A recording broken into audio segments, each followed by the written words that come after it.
Teman-teman, saya merasa perlu memberikan penjelasan tentang harga emas yang saat ini sedang mencapai satu titik rekor tertinggi dalam perjalanan emas kita. Tercatat di Antam disebutkan per gramnya telah menyentuh level 2.590.000 dan ini menunjukkan satu angka tertinggi ya dari sebelumnya hanya sebatas 1,9 ya 2 juta, tetapi titik ini adalah titik tertinggi.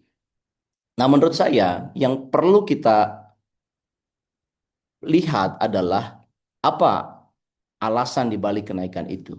Dan kemudian pertanyaan selanjutnya yang penting adalah apa yang harus kita lakukan? Apakah kita perlu membeli dengan rekor tertinggi ini atau malah lebih baik menjual agar mendapatkan keuntungan karena harganya sudah sangat tinggi?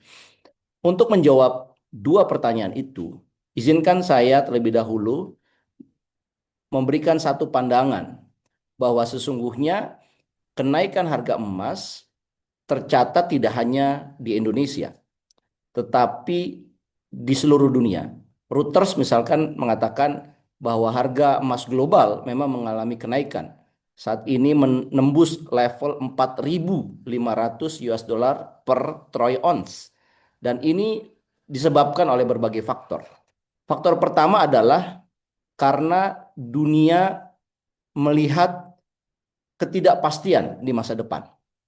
Dan emas menjadi salah satu faktor bagaimana resiko itu bisa diredam dengan nilai emas yang cenderung stabil atau mengikuti bagaimana fluktuasi dari sistem keuangan global saat ini. Artinya, masyarakat dunia masih percaya bahwa emas itu bisa menjadi remedi bagi satu ketidakpastian. Misalkan terjadi krisis, biasanya ketika nilai saham jatuh, kemudian diikuti juga nilai surat-surat hutang dan sebagainya, itu pada rontok, biasanya emas bisa bertahan di level yang stabil. Dan ini menjadi satu alat yang dianggap paling aman ya ketika kita menyimpan aset dalam bentuk emas, apapun yang terjadi, ketidakpastian global itu tidak akan mengganggu aset yang sudah dipatri oleh emas. Dan saya kira ini yang membuat kenapa masyarakat dunia menganggap bahwa ketidakpastian ini semakin tinggi dan mereka merasa perlu melakukan lindung nilai dari aset mereka dan mereka memilihnya adalah menyimpan dalam bentuk emas. Dan kalau kita lihat di pasar keuangan, central bank misalkan banyak menunjukkan adanya perubahan suku bunga kebijakan. The Fed ya Bank Sentral Amerika mengumumkan menurunkan suku bunga. Begitu juga dengan bank-bank besar ya, bank sentral besar di dunia seperti European Central Banks, Bank of England juga ikut menurunkan suku bunganya. Termasuk kita sendiri, Bank Indonesia juga telah menurunkan suku bunga. Penurunan suku bunga ini juga menjadi satu sinyal bahwa sektor keuangan hari ini dan ke depan mungkin tidak cukup menarik untuk diinvestasikan. Sehingga para investor, orang-orang yang memiliki aset, melihat lebih baik menyimpannya dalam bentuk emas dan berharap adanya perubahan, setidaknya perlindungan nilai yang tidak menggerus dari aset mereka. Alasan lain kenapa emas ya mengalami satu peningkatan di tingkat global adalah adanya pemborong atau institusi besar yang memborong jumlah emas mungkin dengan tujuan diversifikasi investasi ataupun dengan tujuan yang sama seperti masyarakat lainnya yaitu melakukan lindung nilai terhadap aset-asetnya. Nah, tiga faktor ini yang terkombinasi secara bersamaan menyebabkan nilai emas dunia mengalami kenaikan.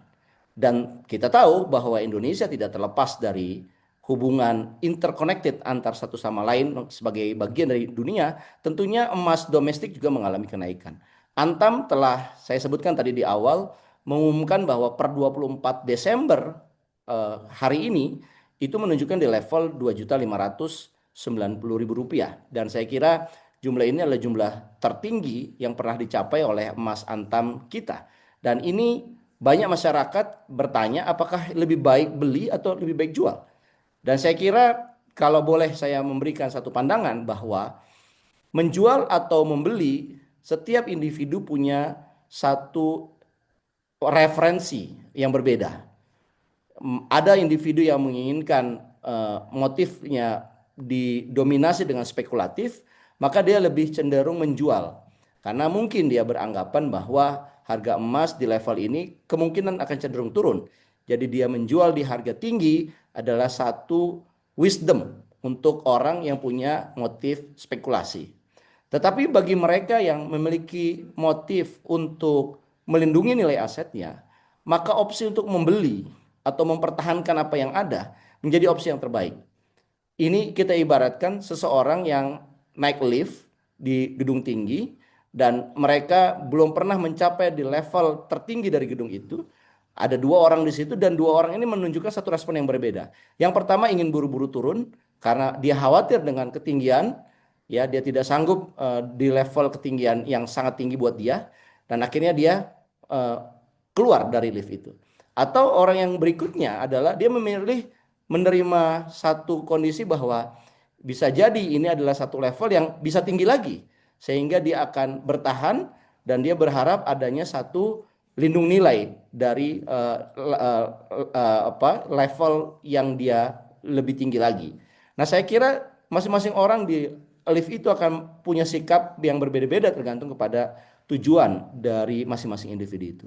Nah, oleh karena itu saya tidak akan memilih mana yang lebih baik, semuanya akan tergantung kepada individu masing-masing.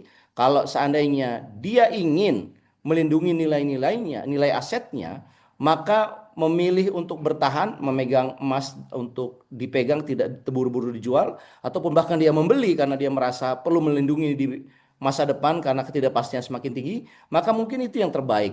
Mungkin itu wisdom mereka. Tetapi bagi orang yang melihat bahwa dia butuh likuiditas yang lebih baik, dia butuh juga untuk menyeimbangkan antara aset dan bentuk fisik yaitu emas dengan aset yang bentuk lancar, maka pilihan untuk menjual adalah mungkin pilihan yang terbaik. Saya kira pilihan apapun tergantung kepada individu masing-masing. Yang jelas kita tidak perlu panik, kita harus melihat situasinya dengan jernih dan kembali kepada diri kita sendiri. Apakah kita memandang bahwa kita perlu melindungi aset-aset kita dari ketidakpastian di masa depan, atau kita membutuhkan satu likuiditas sehingga kita perlu menjual aset emas yang kita miliki. Semoga itu bermanfaat teman-teman penjelasannya.